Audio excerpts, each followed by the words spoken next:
Hello guys, welcome back. कैसे आप सब? उम्मीद करता हूँ कि सब खैरियत होंगे। दोस्तों, रोमानिया कंट्री के हवाले से आज की वीडियो बनाने जा रहा हूँ।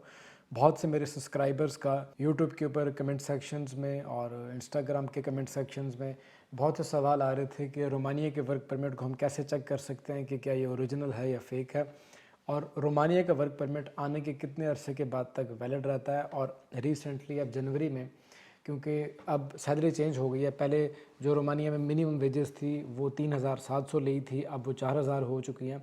तो वो मेरे भाई जिन्होंने पिछले साल वर्क कॉन्ट्रैक्ट अप्लाई किया था लेकिन अभी तक उनको एम्बेसी की अपॉइंटमेंट नहीं मिली, तो क्या अब 2025 के अंदर उनको अपने सारे डॉक्यूमेंट्स रीन्यू करवाने पड़ेंगे क्योंकि उनके पास पुराने वर्क कॉन्ट्रैक्ट्स वगैरह।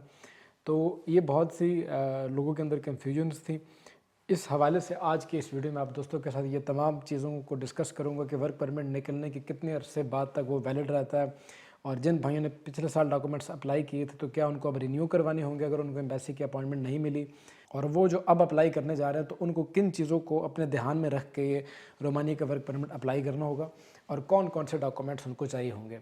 तो वीडियो में आगे चलने से पहले आप तमाम दोस्तों से गुजारिश है कि प्लीज़ वीडियो को आखिर तक ज़रूर देखिएगा, और अगर आप हमारे चैनल पर नए हैं तो चैनल को सब्सक्राइब कर दें और घंटी के आइकन पर भी प्रेस कर दें ताकि आपको आने वाली मज़ीद जो फ्यूचर में हमारी वीडियोज़ हैं वो बर वक्त मौसूल हो सकें। तो दोस्तों, रोमानिया के जो वर्क परमिट होते हैं, अब मैं यहाँ पे पहले आपको एक बात समझा दूँ, क्लियर कर दूँ कि वर्क कॉन्ट्रैक्ट और वर्क परमिट ये दो अलग अलग चीज़ें हैं। वर्क कॉन्ट्रैक्ट वो होता है आपका जो आपको कंपनी बना के देती है, प्री वर्क कॉन्ट्रैक्ट या वर्क कॉन्ट्रैक्ट।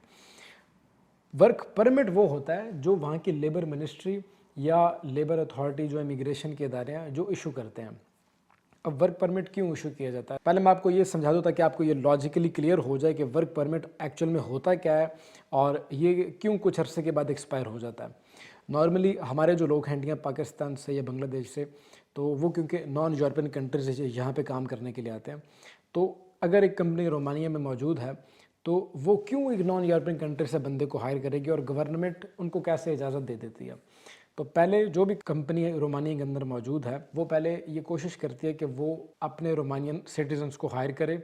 अगर उसको रोमानिया में सिटीजन्स नहीं मिल रहे अपने वर्कर्स, तो फिर वो दूसरी यूरोपियन कंट्री से ट्राई करे। अगर उनको बिल्कुल भी नहीं मिल रहे तो फिर वो नॉन यूरोपियन कंट्री से बंदे को हायर कर सकते हैं। तो इस चीज़ के लिए, यानी कि नॉन यूरोपियन कंट्री से बंदे को हायर करने के लिए, एक रोमानियन कंपनी को एक इजाज़तनामा चाहिए होता है। रोमानिया में कोई कंपनी है उसको भी, हंगरी में कोई कंपनी है उसको भी, जर्मनी में कोई कंपनी है उसको भी एक इजाज़तनामा चाहिए होता है गवर्नमेंट से, लेबर मिनिस्ट्री से एक अप्रूवल चाहिए होता है कि भाई हम एक बंदे को नॉन यूरोपियन कंट्री से, इस फलां बंदे को XYZ जो भी बंदा है उसको हायर करने जा रहे हैं, तो उसके लिए हमें वर्क परमिट इशू किया जाए। तो वो जो वर्क परमिट होता है वो वहाँ की लेबर मिनिस्ट्री या गवर्नमेंट इशू करती है। अब हर कंट्री के अंदर अलग अलग रूल रेगुलेशंस हैं। कुछ कंट्रीज़ के अंदर जो मिनिस्ट्री ये वर्क परमिट जारी करती है वो सिर्फ 3 महीने या 4 महीने तक वैलिड रहता है, जैसा कि हंगरी। यहाँ से अगर कोई वर्क परमिट निकलेगा तो वो 3-4 महीने के बाद वो एक्सपायर हो जाता है, दोबारा से रिन्यूअल करवाना पड़ता है। रोमानिया में ये सीन नहीं है। रोमानिया में अगर किसी बंदे के नाम पे भी मिनिस्ट्री कोई डॉक्यूमेंट अप्रूव करती है, वर्क परमिट अप्रूव करती है, तो वो 3-4 महीने के लिए वैलिड नहीं होते।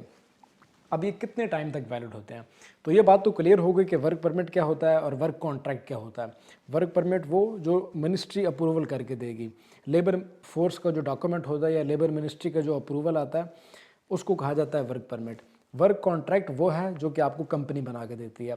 फ़र्क समझ आ गया दोनों के अंदर क्या डिफरेंस है? उम्मीद करता हूँ अभी आपको समझ आ गया होगा वर्क परमिट और वर्क कॉन्ट्रैक्ट के अंदर, ठीक है। अब जो रोमानिया से वर्क परमिट निकलते हैं, वर्क परमिट जो गवर्नमेंट आपको अप्रूवल करती है, तो वो कितने टाइम तक वैलिड होता है।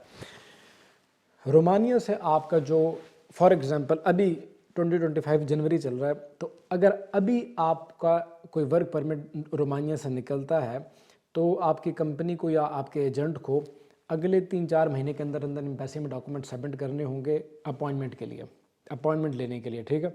यानी कि अगर जनवरी में अभी आपका वर्क परमिट इशू हुआ है तो मैक्सिमम अप्रैल या मई तक आपके डॉक्यूमेंट सबमिट हो जाने चाहिए रोमानियन एम्बेसी पाकिस्तान में या रोमानियन एम्बेसी इंडिया के अंदर अपॉइंटमेंट की डेट निकालने के लिए। अगर उन्होंने डॉक्यूमेंट सबमिट नहीं किए तो फिर में भी आपको दोबारा नए बनवाने पड़ेंगे डॉक्यूमेंट्स। लेकिन अगर एक मरतबा डॉक्यूमेंट सबमिट हो जाते हैं, वर्क परमिट निकलने के अगले 3-4 महीने के अंदर अंदर आपके डॉक्यूमेंट्स रोमानियन एम्बेसी में सबमिट हो जाते हैं अपॉइंटमेंट निकालने के लिए, फिर कोई मसला नहीं है। फिर चाहे आपको 2026 जनवरी की भी अपॉइंटमेंट मिल जाए, फिर भी आपका ये वाला जो वर्क परमिट अभी निकला है ये वैलिड रहेगा, ये एक्सपायर नहीं होगा। ये बात क्लियर हो गई कि वर्क परमिट रोमानिया के लॉन्ग टर्म तक वैलिड रहते हैं, वो एकदम से एक्सपायर नहीं हो जाते जैसा कि हंगरी के हैं 3-4 महीने के अंदर, इनके ऊपर तो बाकायदा एक वैलिडिटी टाइम लिखा होता है हंगरी के वर्क परमिट के ऊपर कि ये कब तक वैलिड है।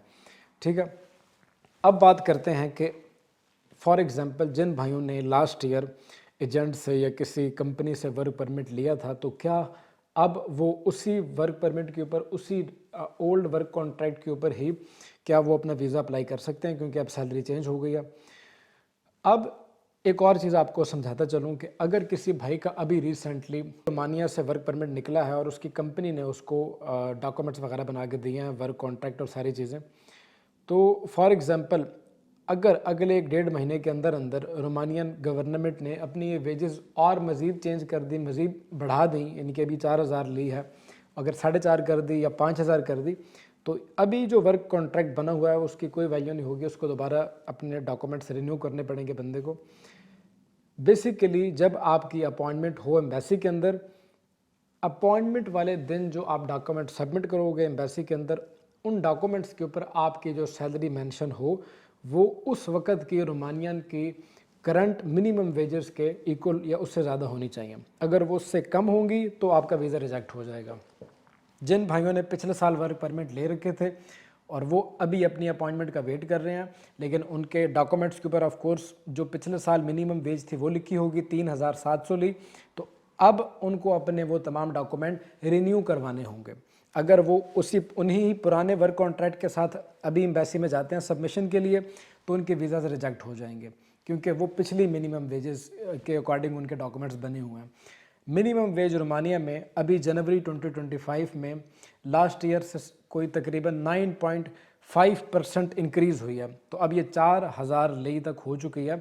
4,000 ली आपके डॉक्यूमेंट्स के ऊपर शो होनी चाहिए कि ये आपकी मिनिमम सैलरी होगी, और उसके बाद आपने एम्बेसी में अपने डॉक्यूमेंट सबमिट करवाने हैं, अदरवाइज़ आपका ये वीज़ा रिजेक्ट हो जाएगा। इसके अलावा अगर आप एम्बेसी में जा रहे हो तो एम्बेसी में जाने से पहले आपने अपनी वीज़ा फ़ाइल कैसे प्रिपेयर करनी है, कैसे मैनेज करनी है, और वीज़ा फ़ाइल के अंदर रोमानिया का वीज़ा अप्लाई करने के लिए रोमानिया की जो वीज़ा फ़ाइल बनती है उसके अंदर कौन कौन से डॉक्यूमेंट्स आपको रख के एम्बेसी को सबमिट करने होते हैं, इस हवाले से ऑलरेडी वीडियो बन चुकी है यूट्यूब के ऊपर मेरे चैनल पे। ऊपर आई के आइकन पे क्लिक करके आप वो वीडियो वॉच कर सकते हैं कि किस तरीके से आपने अपनी फ़ाइल मैनेज करनी है और कौन कौन से डॉक्यूमेंट्स आपकी फ़ाइल के अंदर आएंगे। और अगर आप रोमानिया के वर्क परमिट्स चेक करवाना चाहते हो कि क्या ये ओरिजिनल हैं या फेक हैं, तो वो आप हमसे भी वेरीफाई करवा सकते हो। ऑफ कोर्स इस चीज़ के थोड़े से चार्जेस होते हैं जो कि आपको ऑनलाइन अदा करने होंगे, और हम आपको आपके डॉक्यूमेंट्स चेक करके वेरीफाई करके दे देंगे। इसी के साथ अब ज़िशान आसिम को दीजिएगा इजाज़त। मिलते हैं इसी तरह की अगली वीडियो में, तब तक के लिए टेक केयर, अल्लाह हाफिज़।